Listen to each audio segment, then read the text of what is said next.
In order, in accordance with the open meeting law, the Hopatcong Commission has caused notice of this meeting to be published by having the date, time, and place thereof delivered or mailed or electronically mailed to the following: Daily Record and posted on the Hopatcong Commission website. We can stand and join me in the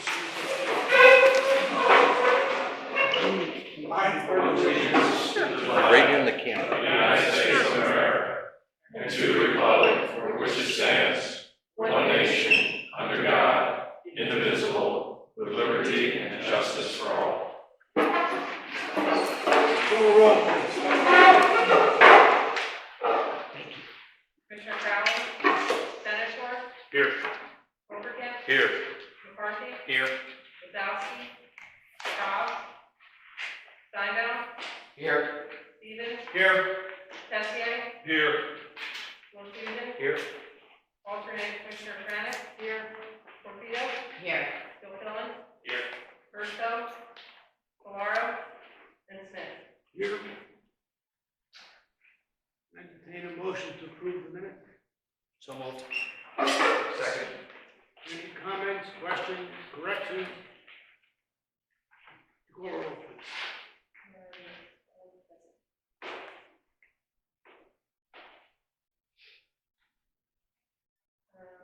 Commissioner Senator, Yes.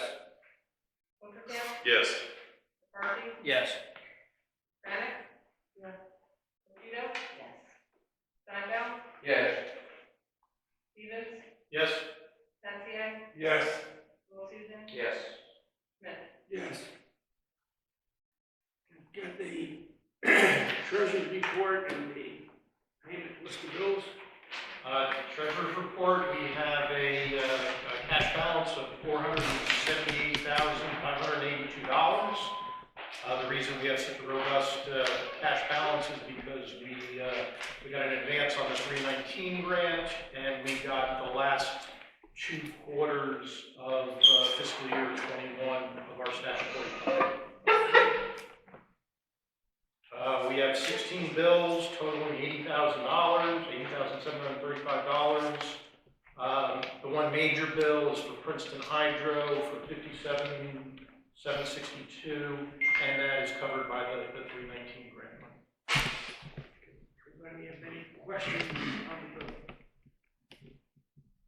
I have a question regarding, I guess it's this Rutgers letter invoice to $3,322 for rain garden monitoring or analysis. Colleen, in a sentence or two, can you explain to us what this is about and where the rain gardens are?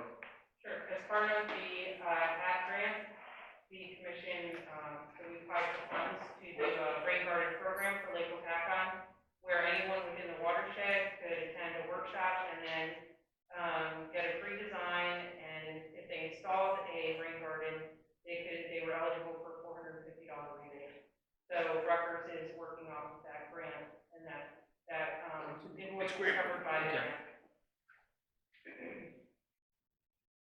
Is this something that's going to be monitored long term?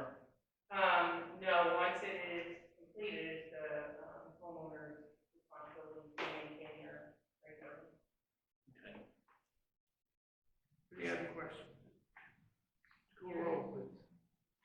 Commissioner Senator, Yes. Hopatcong, Yes. McCarthy, Yes. Tranich, Torpedo, Steinbaum, Yes. Stevens, Yes. Tessier, Yes. Wilson, Yes. Smith. Yes. Correspondence. So land use application, we put them up on the OneDrive account for review if anyone wants to see them. We did receive a draft stormwater ordinance review from Princeton Hydro, which was sent to the land use committee for review before it will go to the rest of the commission.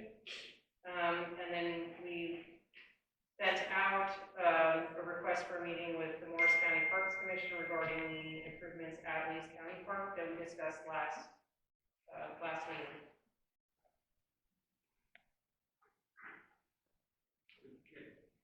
So that letter addressed to the Park Commission was very well written.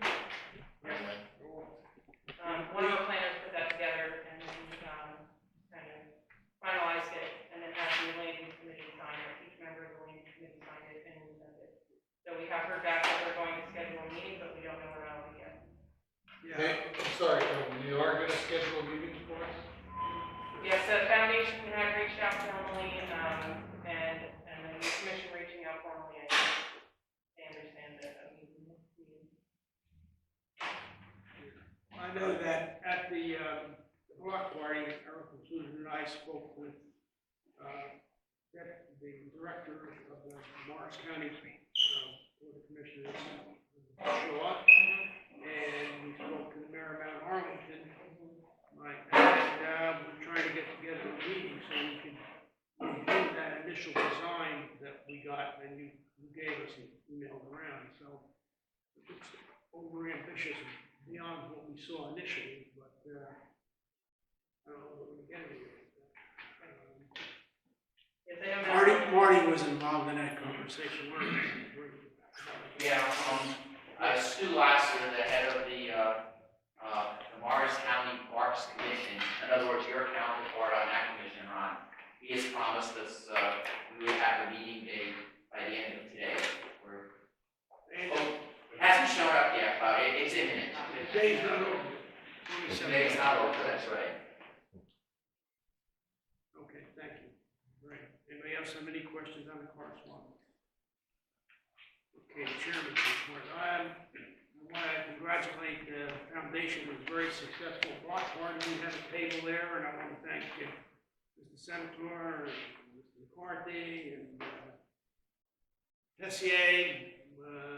Mr. Susan sat there a while. We had a very successful. We handed out some materials. It was just couldn't have been a better day. I know Colleen and Kyle want to take credit for that. Other than that, and the other thing I was going to talk about, what we did really cover it about the leaf park, that design was, I don't know, like 41 slips or something. 41 more boats. Where that will go, I believe that the park commission is an autonomous body and not directly responsible to the county commissioners, but somewhere along the line, I hope we can get some input into what's going on. It's over ambitious, that thing. And the mayor of Mount Arlington hasn't been consulted. He saw those catch basins where they're collecting water. He didn't even realize that was in the original design. And then parking's been a problem there forever. If we increase that to all those boats, they'll never be able to park. That's all I have. Go around the table. Dr. Steinbaum, you got any comments? Anything you want to bring before the commission? No, I'll be quiet. Okay? No comment from me. No, the land, we'll talk about the land use committee later. But yes, that is an overly ambitious plan. It adds a lot of impervious surface where there's currently grass and You got those retention basins built in there and everything. so there's going to be a lot of additional runoff and additional hydrocarbons coming in from cars and Great. a lot more boats. No comment. Just a comment about this new law that was passed appropriating $10 million in grants for certain lake management activities. I saw something in the press that I believe erroneously indicated that $750,000 was coming to this commission. It was in the press.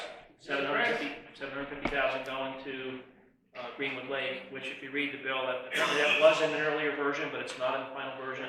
That was adopted. What's in the final version it's adopted is $10 million statewide, and qualified entities, who are defined as a qualified entity, can apply to the DEP pursuant to guidelines and regulations not yet adopted. We don't know what those Yeah, we have to find out what the rules of engagement are, then there's probably forms to fill out, procedure to follow, we follow the procedure, and then hopefully we will get a grant application of some sort, but we're not getting $750,000 just into us. Well, the amount isn't determined. No, it's $10 million And we statewide, and we're defined as a qualified entity along with Greenwood Lake, Benamina's Park Commission, and others. Right. And government entities. Yep. Deal Lake Commission, and others. I'm sure Fred will be on top of it. Sharpen your pencil. On the application. We could apply for 9 million, right? Yeah. We could The rest of justify the it. state could get $1 million. Apply for it all, see what happens. Nothing, just, Just to follow up on that, we, on October 4th, we had our mayor's meeting with the our quarterly meetings, which have been, I have to say, very productive. It's nice to have that direct line of communication with DEP. Thank you, Marty, for putting that together, for the mayors and the commission. But that did come up, and they, if I remember correctly, they said they were working on the application. They don't have the application yet. So, oh yeah. All right. Administrators, okay. Okay, so on the weed harvesting front, I did receive a call from Keosha. All they could tell me was that the investigation into the harvesting accident should conclude soon, but they had no exact timeline. So I attended the Mount Arlington Council meeting in October. I've been attending those each month and just providing an update on our activities around the lake. On September 18th, I attended the plaque dedication for Curtis Mulch, and that was held at Lee's County Park. It was a really beautiful day and well-attended event. So I just thought it was really nice. If you have time to stop by and see the plaque, it's a really beautiful spot on the lake, and they did a nice job with the flowers and the plaque. So I don't think that we reported on this. I think this was just after our last meeting was the National Fish and Wildlife Foundation grant award to the commission. So the commission, in partnership with the foundation, was awarded a National Fish and Wildlife Foundation grant for $480,000. That's for 3 stream bank stabilization projects within the Upper Musconetcong watershed, including Witten Park in Hopatcong, Glenbrook in Mount Arlington, and then just south of the Lake Hopatcong Dam on the Musconetcong. So those projects will get started in early 2022. I had a note about the lakes bill being signed. Marty's going to provide an update on that and go over the language in the bill. And then Marty and I visited the New Jersey chair of the Greenwood Lake Commission. Marty put that together. It was a great visit, and then kind of reciprocated by him coming to Lake Hopatcong. So thank you, Marty, for putting that together, and Kyle. And then I did receive 2 reports in Jefferson about one about a water quality issue near BB's Marina, and another on soil erosion controls during construction. And I just wanted to say that Jefferson was very quick to respond and communicated well with us about what was going on. And love Jefferson. To fire that administrator. So we were not able to schedule the visit to Green Pond to see their weed harvesting operations. If you remember, they use a diver-assisted suction harvesting. So they offered to come to our November meeting and give a presentation. They said they have some good video footage of the operation, so they'll come in November and maybe do a 5 to 10 minute presentation and ask questions about their operations. And then 2 more things, just about halves. The foundation and commission kind of saw an uptick on social media about discussions of halves, but after checking with DEP, we were realizing people weren't reporting halves. So the foundation put out a nice article, blog post on halves. And if anybody's interested in reviewing, what happens this time of year as the lake kind of turns over and temperatures mix, the water temperature in the water column mixes. You can look at that article, and if you are concerned about suspected HAB, please report it to DEP through their website or through the 1-877 WARN DEP number. We have 2 alternate openings on the commission, and that's for Jefferson and Roxbury. So, if our commission members could go back to their mayors and council and discuss that with them. I'll let the mayor know. Yeah, if you could let the mayor know. And the last thing is that I sent out a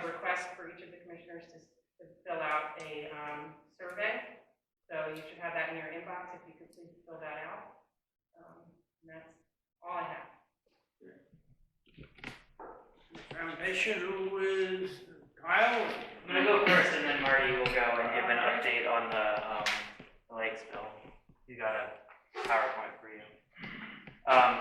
So, kind of a lot of general what has been, said. We hosted the block party on October 2nd. It was a fantastic day. Saw close to 2,000 people come out and celebrate Lake Hopatcong, 150 vendors. The weather was perfect. It was perfect for that, and it was just nice to see the community come together around Lake Hopatcong with having to miss the block party last year. It was great to do it this year, and I'm going to get ready to do it again in 2022, but this time in May when it's supposed to be. Rain. Laura and I worked really hard on the weather. This time I think we can do it again. With that, we do have the lake loop going on. Right now, the lake loop is virtual this year. Is traditionally a bike run paddle event that helps support the foundation and fundraising.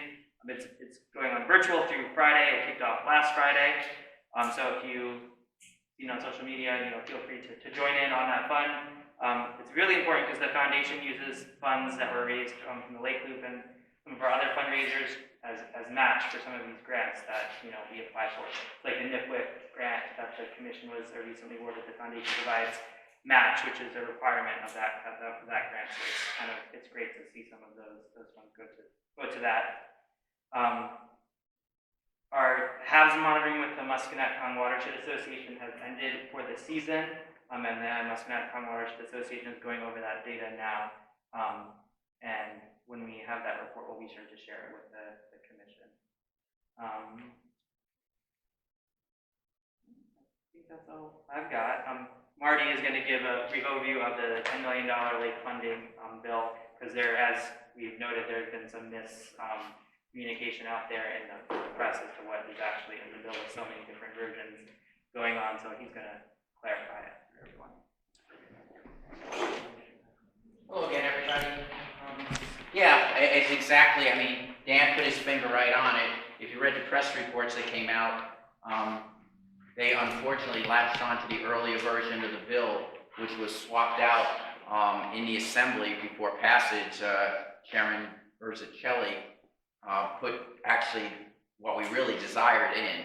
And quite honestly, we asked for the $750,000 to be removed because it was very clear that that was the only way we were going to get administration support for it. And also the part with the highlands and the pinelands that had previously been in there didn't really make any sense, since that was tied to water for the state, when a lot of the reservoirs don't fall within either. So actually the bill that was passed was what we actually did through the coalition of public lakes, what we call the New Jersey Public Lakes Alliance, and that's where Deal Lake and Greenwood Lake all comes in, and Fred participates, and Steve Souza, and really it's a lot of hard work here and there, get that stuff done. Okay, just really quick. It's not yet, but it will be. Okay, it is $10 million, as you know, and quite honestly, as Lake Hopatcong, if we can't successfully compete for at least $1 million of it, we're probably not doing our jobs. Because if you look at not to say other lakes don't have serious issues, but we're just that much bigger, and our issues are that much probably more serious. So we feel very comfortable. In fact, we said that to Senator Panaccio, who was not happy about giving up the $750,000 guarantee, but it was like, get the bill through. We feel that we will compete well. And it all ties around, as Dan alluded to, qualified entities, which will go over what they were. And I just highlighted that. It's for maintenance and management of lakes, for recreation and conservation purposes. Pretty broad. Ron and I have kind of kicked that one around a little bit. It seems like that would cover a lot of what we do. Maintenance of the recreation. And because the question came right away, well, if you needed some of that money for something like weed harvesting, does that cover it, and sure looks like it would. And obviously, until we see the DEP try to, put out their specifics, but they really should not change what was in the legislative intent. The criteria was, it used to say Pinelands and Highlands. It used to have specific sums of money. That's all gone. It just says qualified entries the priority is for lakes with public access. And that was to get away from that whole idea about how can you justify funding private lakes associations. It doesn't mean that they couldn't get it, but the priority is clearly given for public lakes. And is to improve water quality and increase recreational access and use. And there we go, the nutrient levels, HABs, these are all projects that they look for. And there again, it specifically mentioned, someone had said something before, it doesn't cover stormwater management. And it specifically says may be used for stormwater and non-point source pollution management. So anything that kind of feeds into our lake, can be covered as a project under that also. There you go, it's the DEP that has to come up with the application. We spoke to them, as Eric mentioned, a week or so ago, and they said that they are working on it. But, in fairness to them, they have the federal funds they have to get out the door first, which is the 319 funds. And I guess they indicated that should be out within a couple of weeks, hopefully those applications. So as long as they keep giving out money for our lakes, all is well. Okay, qualified entity. And here's what Dan tried to explain quickly. They specifically now, the legislation specifically mentioned the commission and the Greenwood Lake Commission, any local government entity. So that means, let's say the borough of Hopatcong wants to apply themselves, they could. I think hopefully amongst the mayor's group, it'll be a collaborative that goes forward, but it doesn't have to be. And it can be anything as far as entities that are otherwise established. And this was where it got a little tricky with how to word this, so that we didn't lose support in Monmouth County, where we had a lot of strong support for this, which was that it would cover things like the Deal Lake Commission and the Lake Topanum, Topanimas, which I understand is not that large, but they do have a park commission. And fortunately, Fred knows even where it is. We're working with them, so. Okay. So that, and the other part is, it does cover 501c3s that are specifically set up to assist, or whose mission is the management of publicly accessible lakes. So it would cover a group like the Lake Hopatcong Foundation, if for some reason we were applying outside of the larger umbrella that we see, I think, for Lake Hopatcong. So, in the end, it got in everything that we wanted to see in it. And now we have to just, see how well it works as far as there being up $10 million, which is, I guess the biggest emphasis here is there's never been a specific appropriation for just general appropriation for lakes, like this. So it's a start, and I'd be lying if I didn't say that our, the goal is to make sure this is in there every year. How successful we'll be. Hopefully if we can get in year 2, it becomes a real, it'll stick. But I mean, that is the goal, is to make sure that $10 million at this point goes to lakes every year, and hopefully it will increase over time. So that's it. Any questions? Yeah. Marty, good work, great work. But this is the first time I've heard that there may be intent to continue this every year. Is there a lot of support in the state for that? I don't want to speak within the administration. I mean, this year I have to say probably was a little easier because there was a lot of money out there. There's a lot of money in Trenton right now. But we had tremendous support for getting the money put in before this bill even got through. I can say that Senator Sweeney is a supporter of it being permanent, which that's a good place to start with the President of the Senate. I'd say we have a lot of support now in places like Monmouth County, a lot of Democratic support for the legislation. We don't have any opposition. Let's put it that way, Fred. There's no one opposing it. The only thing is if it gets into a really, really tough budget fight or budget year, with the governor, whoever the governor could be, line item veto it if we get it through. We feel pretty good that we can get it through again, following the same route we followed this year. Time will tell, but I say cautiously optimistic. So the legislation, as we said, gives DEP the power to develop the forms and procedures and guidance.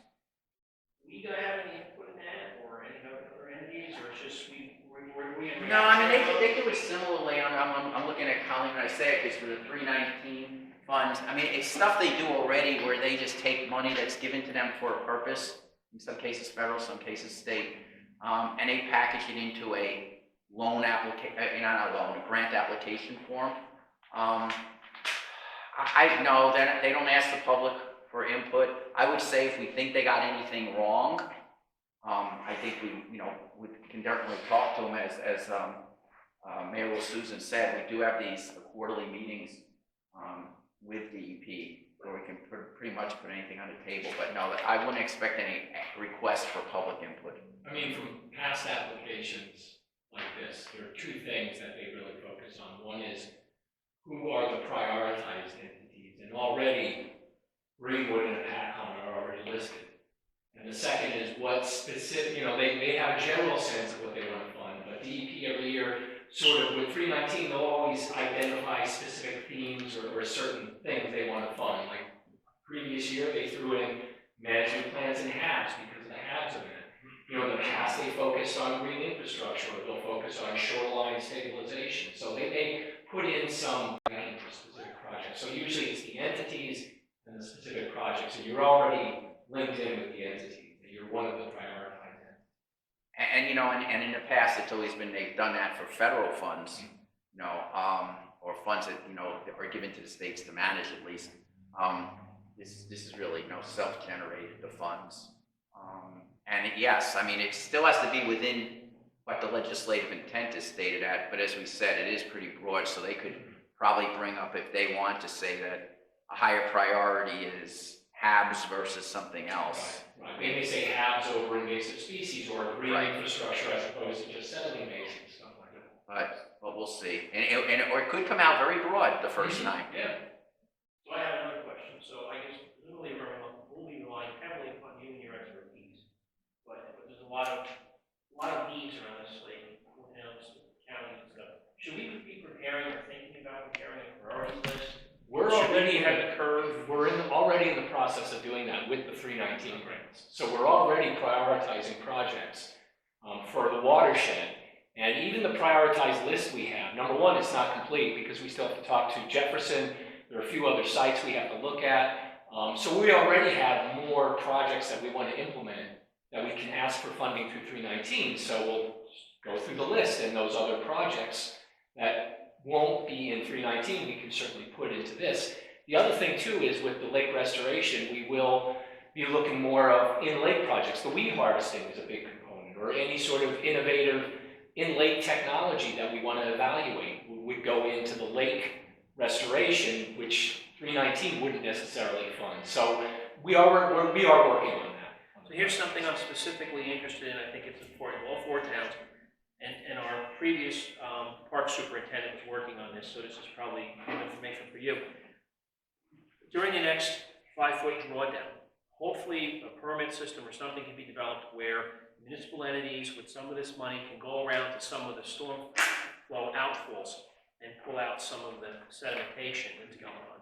So I don't know what it takes to, go from that, stating that as a goal to the finish line and how much time it takes, but I'm hoping that we can make that a priority. And that's something that could fall under maintenance. Because we were talking about, and Melissa was looking at some type of broad, general, lake-wide permit for each town to latch onto the permit and be able to pull. We have done that with other groups, but the difference was it was one municipality or one association. So that I would 100% say we would have to have a pre-application meeting. Even though it's a maintenance issue, we would want to sit down with DEP and get their take on it, because even though it's one lake, the 4 municipalities may make it a little complicated. We would want to work with them to find out what would the easiest process be. Like I said, we have done it with other lakes, but it's because it's been one municipality that we could get a blanket, permit to clean out those outfalls. So if we first got the 4 municipalities on the same page, then went to the state? I would go to the state first and say, hey, how should this be permitted? How should this be presented? Okay. what I will say is, I mean, our goal is to have the 4 mayors come out of this with, on the same sheet of paper, this is the priority list that we're going forward with. Obviously, there'll be recommendations by our, our experts in the room, but, the idea is that the mayors completely buy into the priorities. And they may have some very site-specific issues, and they have already provided site-specific issues that when we did our watershed implementation plan, we may not have information on, but having those local issues identified helps us to prioritize additional projects that can be implemented. If you get on the same page early, I think as a region, we'll be better off. Yeah, and I gotta tell you, Colleen's been really spearheading the whole process of, let's not wait till the 319 application comes out and then scramble for projects. She's been very proactive in having, everyone here sit down and meet and go through the WIP and identify projects and having some more site-specific assessments, so we're ahead of the game. So that information won't just be used for 319, it will be used for the lake restoration funds as well. So the applicant would actually be the commission? I mean, Because the commission is mentioned in the statute. I think, at least that's the way we're collectively thinking now, is that the commission would put it in, but it does not preclude any municipalities or a foundation. I think, though, the goal is to have one strong application that represents the requirements of the 4 municipalities. Because I think it's stronger with the commission because specifically says Oh, yes. commission in the statute. Yeah, and also the commission has shown that they can manage grants of this nature. They do have a history. And, quite honestly, Fred's name on it brings a lot of respect to the application. So when we get down to the point of actually prioritizing the implementation projects that we're going to do, is that something that the commission should review? I mean, I think there's going to be presentations to you. I don't want to jump into your business, but I think the goal is that, there will be presentations to you at your monthly meetings that will also be worked on at the same time with the mayors to try to make sure everybody agrees that this is the Right, list. it all has to be. And obviously, there may be a few trade-offs. To get the Jefferson mayor, on board, we may have to give him an extra project or something. Mike doesn't get his cart with all off. And as the commission, we'll see a list of these projects. Yes. I mean, And then we not can- all, but most of these projects are already in the WIP. But what we've been doing is we have about 3 or 4 projects that are high priority for 319. It's just that we have to meet, I know Jefferson, we want to have some additional conversations with Jefferson to identify some more projects that, even though they may not be in 319, we certainly want to put them top of the list for the lake restoration funds. But when we have that list assembled, we'll certainly, share it with the commission. And funding can be used in there for dredging. The way it's worded, and we had this conversation last week, the way it's worded is yes. Now, it doesn't mean you don't need the right permits and everything else, but yes, and you can argue how far does $1 million get you with dredging, but, but yes. Or 9 million. But, but no, the answer is yes. I mean, those are clear maintenance issues for lakes. As well as all the stormwater outfall points. Not only cleaning them, but replacing, putting better designs. Exactly. So there's lots of projects. It's a start, and it gives us another, major source of funding to hopefully accomplish the reason that the Lake Hopatcong Commission was established. And we're thinking already $1 million, or I hate to big put, project based. I mean, I would just say is, it's a $10 million, it would be nice to, I think, have a good solid application in that area. And I would definitely separate project specific so that if DEP is looking at a menu of projects, they may say, well, we want to fund A, B, and C, but not B. But we should go for a little, probably more than one again. Because if you move that to subsequent years, you can justify then 10 million for the next. Well, there is no substitute. Yeah, right now there's only 1 year at this point. But I mean, there's no doubt, I mean, you don't know when you do something like this. Maybe you could compete higher at the $2 million level because there aren't a lot of other strong projects out there. You never know, especially the first year. Especially if they're discrete projects, so you could go for the maximum And then, as Fred said, DEP will cut it down. So if you're going for 2.2 million or something, And wind up with $1 million. by certainly being prepared and having these projects prioritized, where you can just put them forward is where you want to be, like here or anywhere else, just be that much more organized and have everybody bought in already. Because it seems like this is the opportunity to go for larger scale projects that will make a difference. Like the 319 grant, the total for that was what? Well, the HAB grant was $500,000. 500. Yeah. The NIFWIF is 480. Offhand, I don't know what the 319 is. It might be, 200, maybe 200. Yeah, maybe, I was going to say 250, but something like that. The thing is, piecing all these together, you're starting to get into, some serious money that you can manage for the good of the lake. Right, and some serious projects. I mean, Yes. That start making a difference. not just testing and monitoring, but actually implementing. No digs outside. No, that's right. Okay, thank you. Fred, you're up. Okay. Hey, and just to, I know you've met him before, but Pat Rose is here, one of our project managers for Instant Hydro, and I've said this before that in the future we're going to be alternating. So Pat and myself, I want to get Pat more accustomed to Lake Hopatcong. He's been on the lake quite a bit, doing a lot of field work. He's been doing a lot of the project management. So I definitely want to make sure that you're familiar with him.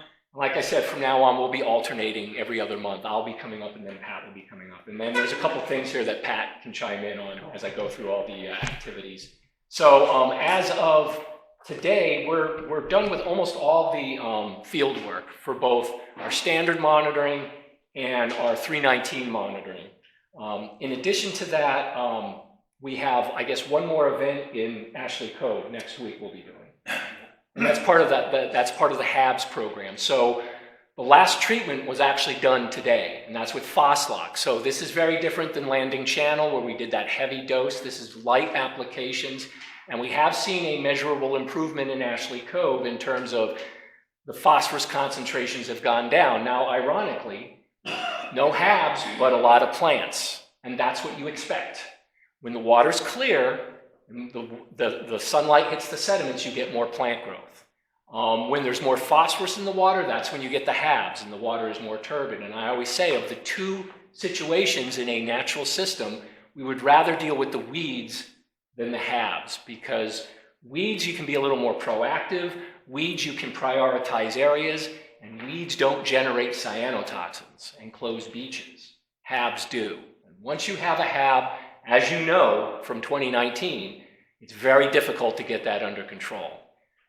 So that's, and again, that's part of the HAB grant. I'll just go into some of the other activities for the HAB grant. So our field team is scheduling a meeting with Homeport. Colleen, I'll let you know when that is. I reached out to JP and Tyler. So Homeport is the company that we purchased the nanobubble systems for. And so we installed 3 different types of nearshore aeration. The air curtain in Roxbury worked great. We got some great data.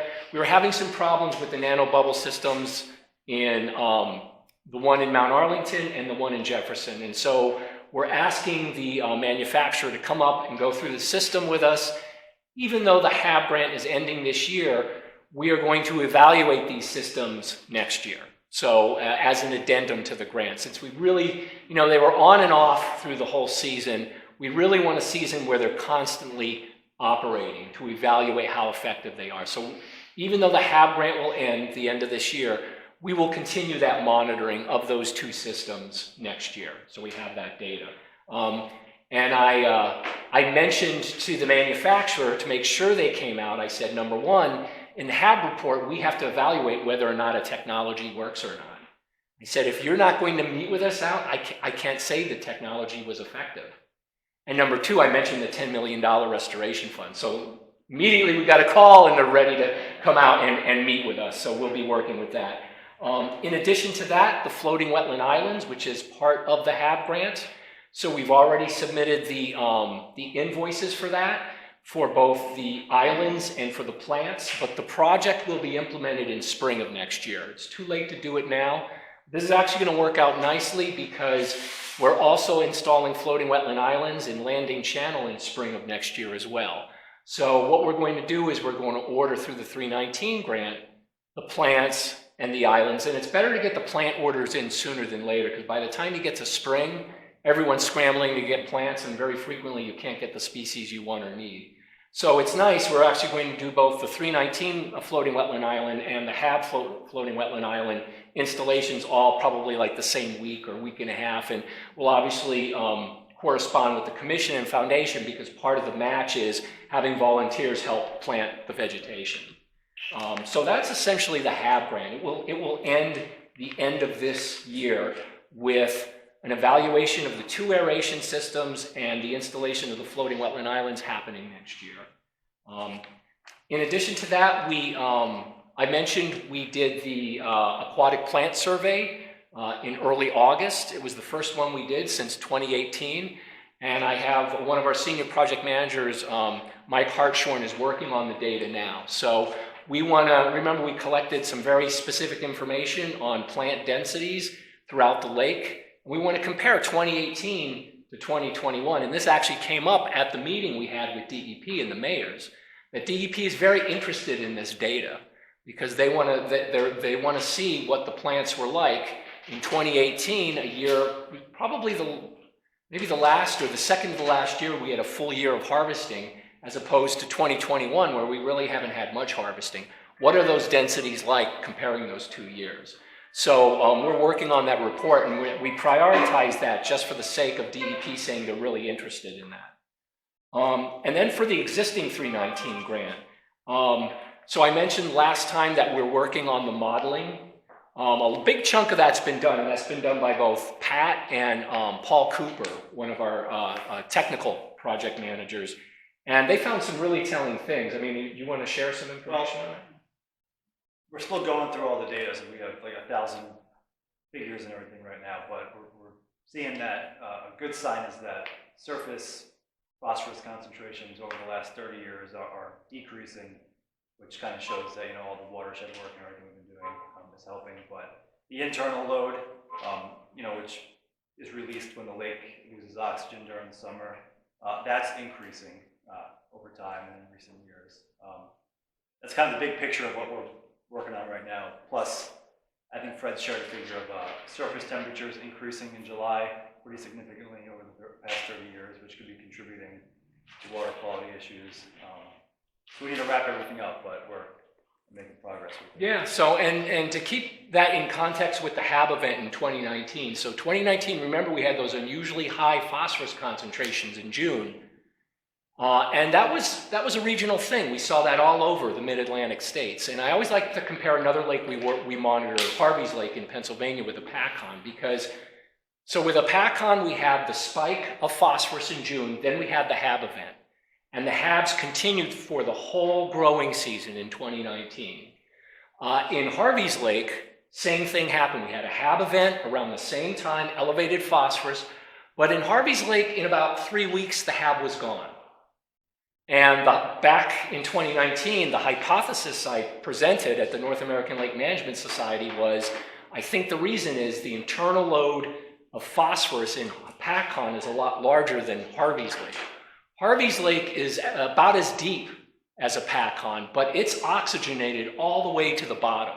And one of the reasons is about 60% of its water is coming from groundwater. So groundwater is cooler, it holds more oxygen. It's almost like an underground river at Harvey's Lake, where Lake Hopatcong, once the lake thermally stratifies during the summer, those bottom waters run out of oxygen. And when you have no oxygen, that phosphorus is pumped up. And so what I hypothesized is the reason why the HABs kept going, I've said this before, that the HABs have gas vacuoles, so they can collapse those gas vacuoles, sink to the deeper waters, fuel up on all that phosphorus, and then come to the surface. So where in Harvey's Lake, we did not have an internal load, Hopatcong we did. And so this is why this 319 was so important. And DEP is very excited that we have this 30-year database and that we're doing this analysis so that we can quantify, okay, if this internal load is significant during the summer months, maybe we should use some of this restoration funds to deal with this internal load. So again, this is going to be all part of that 319 report, and that's the stuff that both Pat and Paul have been working on for this report. And then also as part of that, remember we updated the bathymetric map. And so I'll have I was hoping to have it, JP sent me some PDFs. They're not quite done, but we'll have an updated bathymetric map for the entire lake. Again, that was another product of this analysis. Fred, I have a question. You said you thought it was the groundwater. Well, at Harvey's Lake, yes. Can you explain to us why Harvey's Lake has more groundwater than Hopatcong? It's the general geology of the system. It's just Harvey's Lake is called a Garbon Lake, where it has a big fault line. So it gets a lot of groundwater. So Wilkes University did a pretty detailed hydrologic analysis of Harvey's Lake. And there they quantified that the groundwater is 60% of the lake's annual load. And again, you can see that by the fact that there's oxygen all the way to the bottom. Groundwater in Hopatcong is probably somewhere between 30 to 40% of the annual hydrologic load, but it's not enough to replenish that oxygen. Hopatcong is functioning more like a typical lake, a typical dimictic lake, a lake that thermally stratifies over the summer, runs out of oxygen. Harvey's is more of an exception. Hopatcong is more of the rule. So it has nothing to do with our overbuilding? No. Even if Hopatcong was completely forested and you had that depletion of dissolved oxygen, you would still have an internal phosphorus load coming up. Now, the magnitude may have increased because of the building in the past from the 30s, 40s, 50s and all that, putting those nutrients in. But even if the lake was in a forested watershed, you would still have an internal load just by the depth and the structure of the lake. And you said that the internal load has been increasing? Yeah. The surface load has been decreasing? Yeah, and so what Fred touched on, one of our main hypotheses is that the cyanobacteria are going down past the thermocline into the bottom of the water where it's nutrient rich, and then going back up to the top. And that's what kept the half going. Right now, but So that internal loading is going to keep increasing?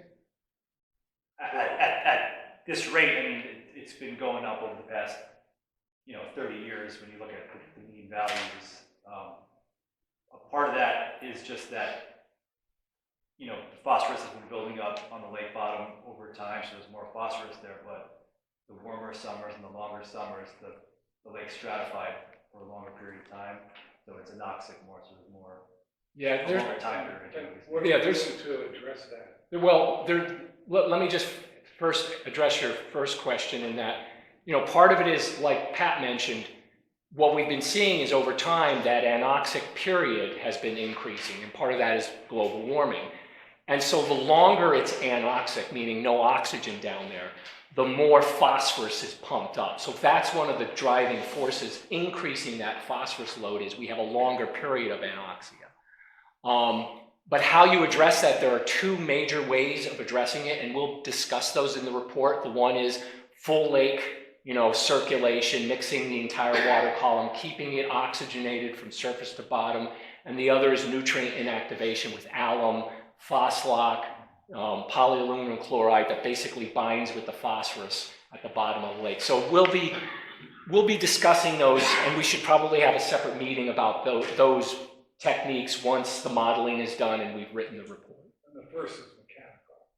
The first is mechanical, yes. So it would be and we've talked about this, there are a couple ways of doing it. One, the simplest way is destratification. So that's where you have, the bubblers, the diffusers, they basically agitate the water so they prevent that thermal stratification. So it's not that they're pumping oxygen, it's just that they're pumping air, which prevents that thermal stratification, so the lake stays well mixed. If the lake stays well mixed, you have oxygen from surface to bottom.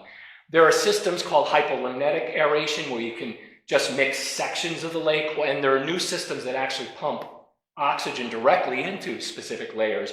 Those systems are a lot more expensive than the standard de-strat system. Right, are any of them practical for a lake the size of the Hopatcong? That's what we'll be discussing. That's what we're going to be going over the report. And again, I'm putting the cart before the horse, but essentially, when it comes to aeration, you have to keep a number of things in mind. One is, if we de-strat, we're going to lose that carryover trout habitat, which we want to keep.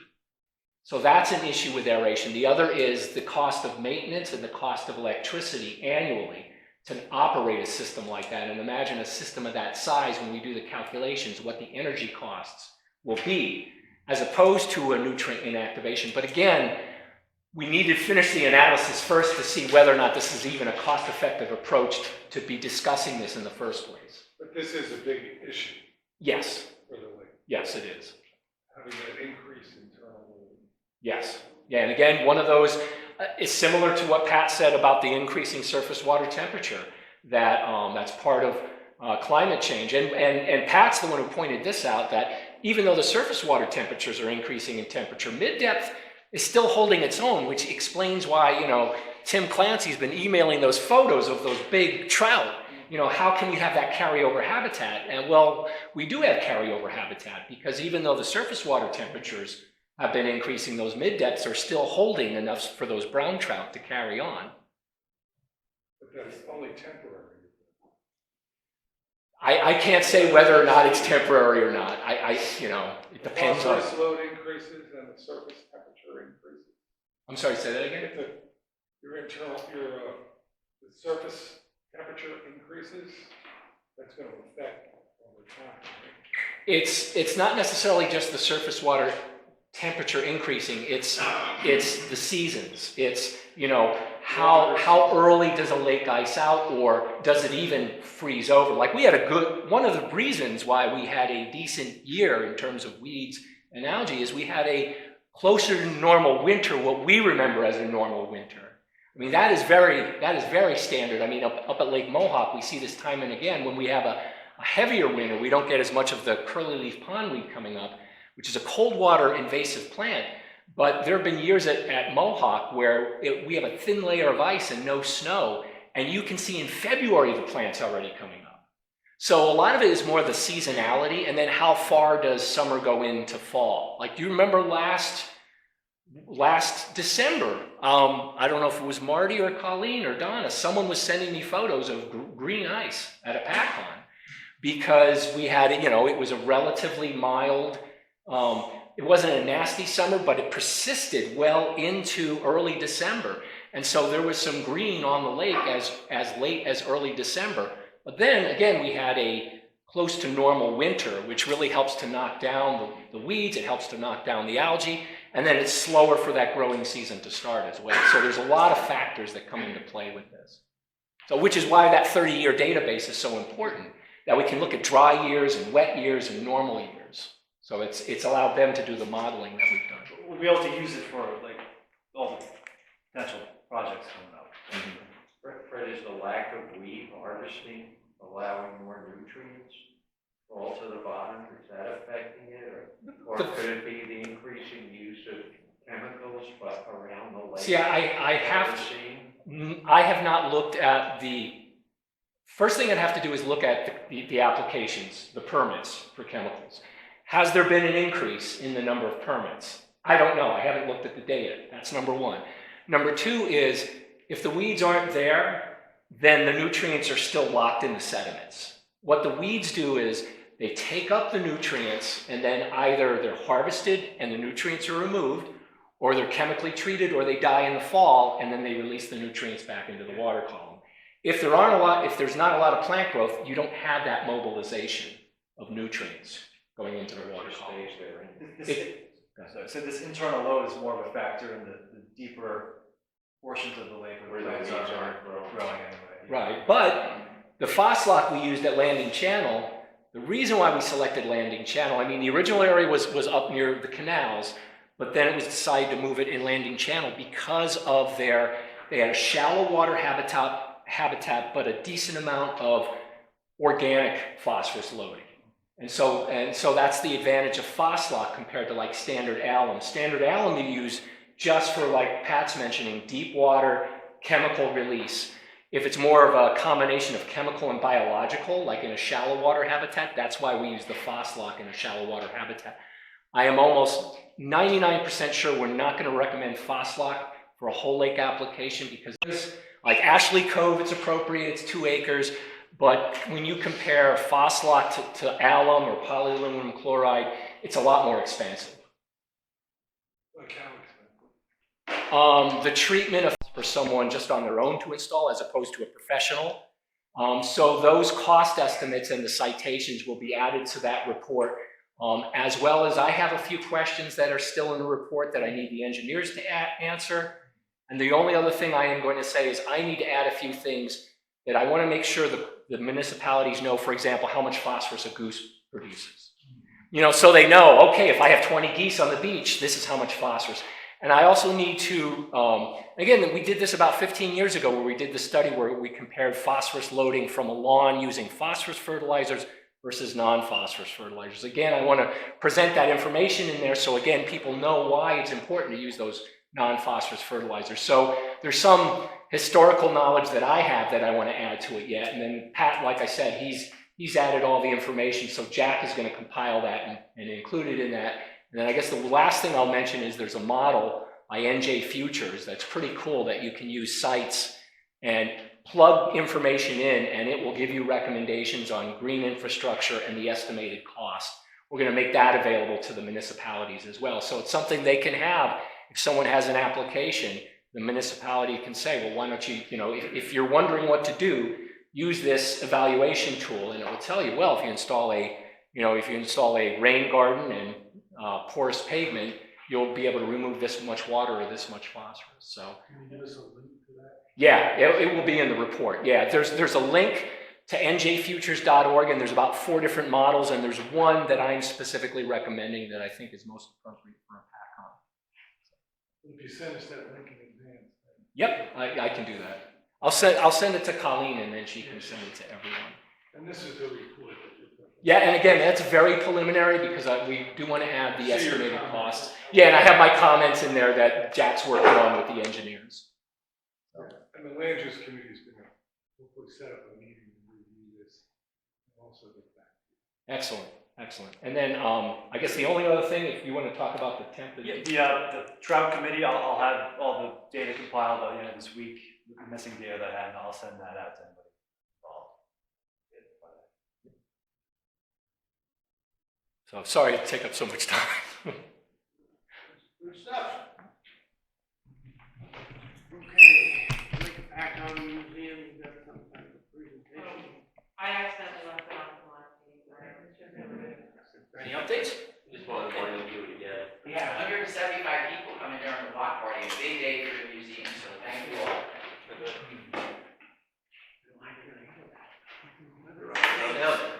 The other up, the state park, any updates? The water is still flowing over the dam, which is good, I think, for this time of year. We're at 9.13 feet. And then for the CAC meeting, Fish and Wildlife is still waiting a response from the HAB task force for some of the questions that they had asked. So once they hear back from the HAB folks, then they'll try to schedule that CAC.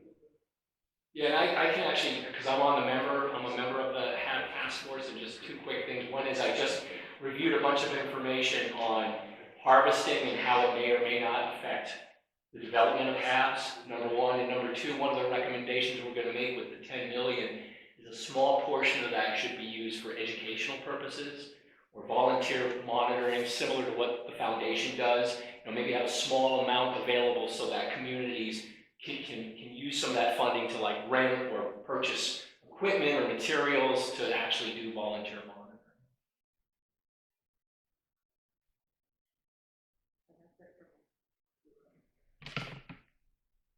DEP, I kind of did, yeah. committee updates? Land use. As you see, we got the draft report. from Fred, so I'm gonna ask Colleen for us to have a meeting to do that. We still have some issues with getting people to come and represent the commission at local land use boards. We haven't solved that yet, but maybe we can discuss that at our land use committee meeting. But hopefully everyone will, kind of dry. Hopefully everyone can review this. That first figure, and that's one of the things I commented to Jack. I said, we need to have more figures and things that like will grab people's attention, like that one that shows what happens to stormwater. Right. You know, I use that in my classes, so I did specifically say to Jack, we need to pep it up a little. Yeah, that sounds great. And all these flat lines aren't really showing a problem. Yeah, I had a conversation with Jack about Like, it. there's a lot of flat lines, why Yeah. do we need to do anything? Yeah, Except, of course, the one that shows the temperature. yeah, that one is, That catches you. yeah. The But flat we'll- lines are the Lakes EKG. Boom, boom, going slower. Yeah, okay, but we'll send some comments. Thank you. Okay. Steinbaum. Budget, yes, we did not have a budget committee meeting because this month, because our new person handling the books was not available. But I just want to comment in general about money for the commission. We've got a fair amount of money in our bank account at the moment. And the main reason for that is because we paid very little for wheat harvesting for the last 2 years. So, you know, you need to keep that in mind. Again, a reminder, when the commission was established in 2001, with an initial grant of $1.5 million and projection for $750,000 a year to do the things that we were mandated to do, and now we're receiving much less, except of course this new bill that has gone through. And I think conservatively, with the wheat harvesting, additional employees, the other things that were mandated to do properly, it really will take over $1 million, more like $1,250,000 just to do what we were mandated to do in 2001. So I thought that would take a whole new legislative act, but I'm encouraged to hear that this might be an annual amount that we'll be able to get, because you know, we're no way out of the woods financially, so we need to keep that in mind. So One quick thing, it was not 750,000 in succeeding years, it was 1.5 million projected annual operating costs in 2001 dollars. But we can only count on 1 year. We should operate on Right, that well, assumption. we never got funding after our initial startup, except dribs and drabs here and I there. mean, now the 10 million, Yeah. we can only count on that. Okay. The rest is what we have. Todd, you got a report? No updates on finance. Mark Crowley's not here, nothing on the bylaws. Planning, Dan, Barbie? Yeah, we had a meeting, and the most important product of that meeting was a SWOT analysis, which we've submitted that questionnaire to everybody to look at. We're trying to look at a broad picture, so when you fill this out and return it to us, please do, it's very important. Try and keep in mind the 11 separate statutory duties that we're obligated to, fulfill, and, the needs of your community. So if you can try and mesh those two as you consider this form, it will be helpful. And then once we get that back, we'll assess it as a committee and then report back. When are we trying to get that back? Oh, I haven't done mine. Yesterday. Colleen, has any commissioner finished the SWOT analysis? And it's been out there, what, 10 days or? I'd say a week, maybe. maybe before the next meeting, is that reasonable? yeah, it was asked to be returned by this Friday, I believe. That was the request. But it is pretty comprehensive. not a quick thing. But by the next meeting, if think it's gonna take time to do it. Please, everybody, make the effort. And I think we're gonna, just hearing this presentation tonight with this $10 million and all these different projects, potential projects that are out there, and how we have to hopefully knit all the 4 towns together, I think there's a pretty big umbrella, a lot to consider. Maybe we should send a questionnaire to Brett. I was CC'd on it. Yeah. The questionnaire? Yeah. Yeah. Feel free You to guys wanna fill it out? Okay. October 6th at 1:11. Okay. That'll give us some good- Every day past Friday that it's not received, you have to attend one land report. I do anyway.